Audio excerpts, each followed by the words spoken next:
Hi there. Guten Abend zusammen.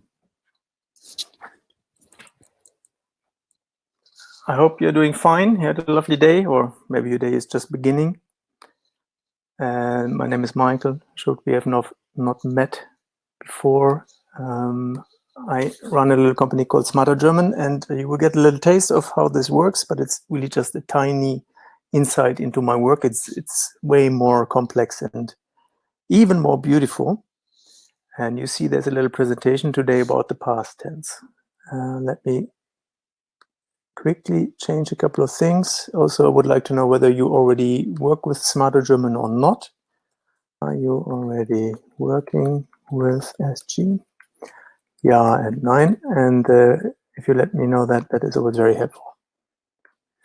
Good. You can leave any question in the chat. Ahmed is there to assist me and to highlight all the questions, which I will answer near or at the end of this presentation. And I will ignore the chat until then. And if you can't hear me, well, if you can't hear me, reconnect. Yeah, it's a problem very likely on your side. Is there, actually, can you hear me? Can you confirm that you can hear me? Let's do it like this. And let me see. You will not be able to speak with me. Here I am a bit bigger because it would just explode the whole time frame. Good. Many people are already familiar with my work. That's nice to see. Okay, cool. There's people who hear me. That's a good sign. Otherwise, I do it with sign language one day, huh? Good. Let's go through this. So here's a nice little quote. Zarko Petan, as far as I remember, was a Slovakian philosopher, maybe just a writer. Oh, just a writer, yeah, because it's quite a profession. And it's related to the past. And all those who might not have realized that yet, the word Vergangenheit is related to Gang. Yeah, you know, Eingang, Ausgang, Abgang, Aufgang, Untergang. There's a movie called Der Untergang. And it comes from gehen, to go. So kind of literally, Vergangenheit means that which has passed. Yeah, or it's about things that have passed, literally gone by. And the same in English. Yeah, just written differently. I estimate that the presentation might last 45 minutes. It might also only last 30 minutes. I will see. I didn't have too many test runs. I will make you a special offer if you stay long enough. If not, you're a bad luck. Although if you're already working with A2-German, that offer might not really be relevant to you. And then we have a Q&A. You can ask any question. You can ask them already and jot them down in the chat, please. And I go through them in the end. That's the best way to do it. Yeah? Okay. Let's take a look at the topic. And today's masterclass will give you an overview of everything. Don't expect to remember everything you hear here. Very important. It's really just like lean back and say, oh yeah, okay. It's like going up on the TV tower in Berlin and just look around. Oh, that's Berlin. Doesn't mean you know Berlin, yeah, once you've been there. You can replay this webinar afterwards. You get a link to the replay, which will be accessible for 2 weeks. After that, this webinar in a fresh form will be part of my online course, so only for paying customers. But the first 2 weeks are fine. And therefore, you can really just relax right now and enjoy.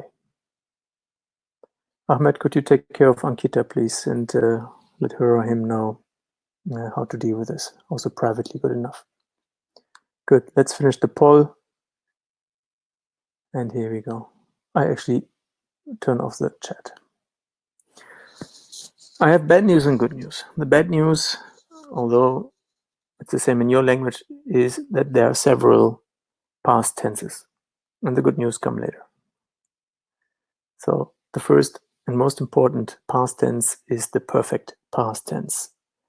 Here's an example. Ich habe meine E-Mails gecheckt. You should be able to understand that even if you have never had a single lesson of German, yeah, because it's almost like English. Gecheckt is an English word that is eingedeutscht, so it is written, it is taken from English, but we use that. Ich checke meine E-Mails. The second past form is the Präteritum. Ich checkte meine E-Mails. Seems less complex. Yeah, in a way it is. And the last one is the Plusquamperfekt. It's a wonderful past tense. Ich hatte meine E-Mails gecheckt, and I hope you see the similarity between number 1 and number 3, the perfect and the plusquamperfect. They both have the word perfect in there. So let's do a little quiz here, just for fun, because I love this word so much. What do you think the word plusquamperfect literally means? And it's, try to do it logically. Perfect, what does perfect mean actually? You might have never thought about it. If you say something is perfect, what does that mean? And then there's another word that you might know, that's plus size. Yeah, that's the first word that comes to my mind. So it's a size that's more than what maybe many people wear. Yeah, perfect means I prefer complete, done. We can discuss this, the difference between done and complete. Perfect means complete, same in German. The perfect is a complete, indicating something complete. Kind of makes sense, because what happened in the past, it's over now, and therefore it's complete, whether you've finished it or not. English is way more complex in this regard, and lucky enough, yeah. Yeah. So, plusquamperfekt means something is more than complete. And that means it is something that is in the pre-past, that happened before the perfect or the Präteritum. Now the good news. It doesn't look too complicated, but still handling 3 tenses all the time. You only need the first one, the perfect. You can ignore the Präteritum and the plusquamperfekt until the end of B1 completely. And in B2, you will be exposed to the Präteritum a bit more, because you read different kinds of texts, and the plusquamperfekt because you will use dem and before, and therefore you need it there. Yeah. So please don't invest any time in number 2 and 3 if you are not yet B2 level. It is not necessary. It's easy to comprehend should you come across it, yeah, because it occurs here and there. Very easy, but it's absolutely not necessary that you actively worry about, oh, when do I use this? How do I use this? That alone saves you a lot of hassle. Nevertheless, just to let you know, because you might wonder, oh, when do I use Präteritum? It's very simple. You never use it actively, ever. Not even in B2. Unless you want to write a book, literature, or you have to write a manual or official reports, that's where you find, or scientific work, that's where you find the Präteritum and where you actively have to use it. For 90% of you, I don't see that happening without knowing your background. Should you all want to become German authors in German or study German literature, all fine, yeah? But you don't use it actively. But as it is used in certain documents and texts, you might want to get a passive understanding of it in B2. Don't touch it before that. I will smell that and I will get back to you and remind you. So I actually already answered that. You don't really have to even bother with it passively much. Yeah, you will come across it. Don't worry about it. There's very few exceptions, but I will show you in the next slide. And actively, you don't need that until C1. Also not in exams. In C1 exams again. In B2 exams, fine. There's only a handful words. I picked 4 of the most common ones and important ones that you need. These are the most important ones: hatte, war, ging, and wurde. But actively, you can ignore all these in B1. In B2, you need them more often. And use the perfect. It is absolutely fine to say, ich habe keine Zeit gehabt. Whether you say ich hatte keine Zeit, ich habe keine Zeit gehabt. The average German is just lazy and doesn't want to use two words where it could use one. But as they know, it's not really on them to use the Präteritum that often. They focus on a couple of words. You can use all these. Yeah? So really, you do not need that. There's very few exceptions, which I don't even bother mentioning here. Very often I get asked, what's the difference between perfect and Präteritum? Because obviously in English, there's a difference between the present perfect and the, what is the other, simple past, or past simple, however you want to call it. In German, there is absolutely zero, zilch, nada difference between perfect and Präteritum in their meaning. So it doesn't matter whether you say, ich habe meine E-Mails gecheckt, or ich checkte meine E-Mails. When it comes to the meaning, both mean I checked my emails. Do not fall into the trap to think, no, it's like English. It's the complete past and the other one is the imperfect, the incomplete past. This does not exist in German. You can do all the research you want and you can argue with linguists. You don't argue with me. At least I don't argue with you. There is no difference. I cannot stress this enough because I hear and read this way too often. It hurts to read this. And it's difficult, of course, because the perfect looks like the present perfect in English. Yeah, ich habe meine E-Mails gecheckt. You see, you also have and checked. And that's about all that they have in common. Yeah? You don't have to worry whether something is still relevant in the present. Horrible concept. Many Germans struggle with that, and I still struggle with this after 27 years of English. So in German, you're lucky. It's very simple. There's two forms, like with every kind of verb. It's not only, there's regular forms. As you can see here, in the regular form is indicated by a GE and a T, which you wrap around what we call the stem.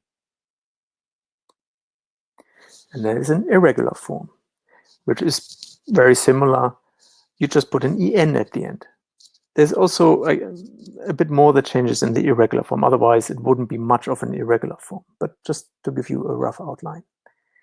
And you're lucky, there's only 200 irregular verbs, of which you possibly only have to learn 50, 60 for a long time. So you can easily master this topic with a tool that I will give you as a gift near the end of this presentation.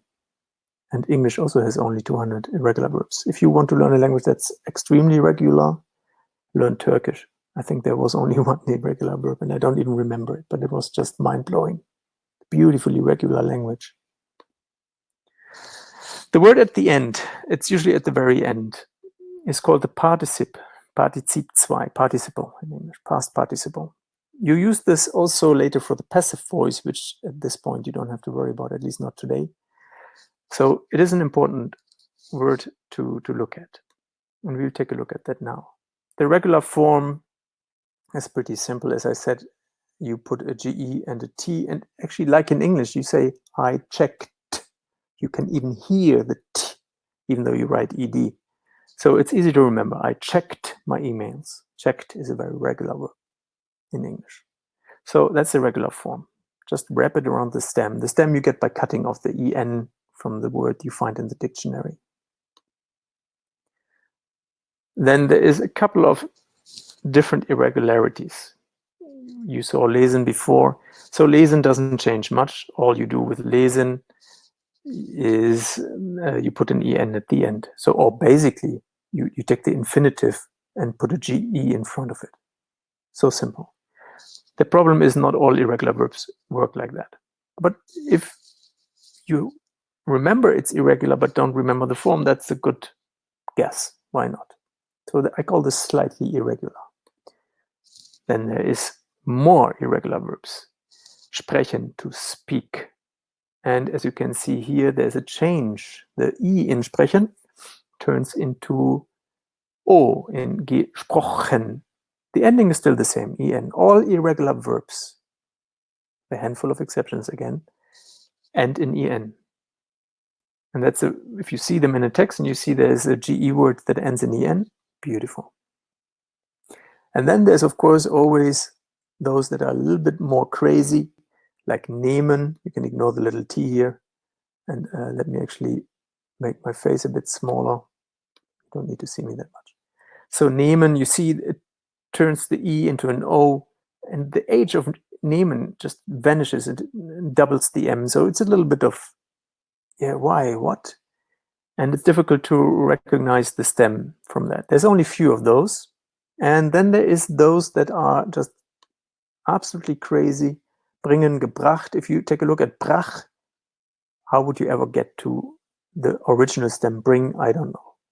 But these are very easy to learn. And the last example is, of course, irregular because it doesn't follow the rule, but as it combines the T ending, which is regular, and the change of I to A, these are called mixed verbs. At least I call them that way. And they are very easy to learn. And I'll show you how. Don't worry about it. Yeah, so you have an overview. There is quite some irregularity to deal with.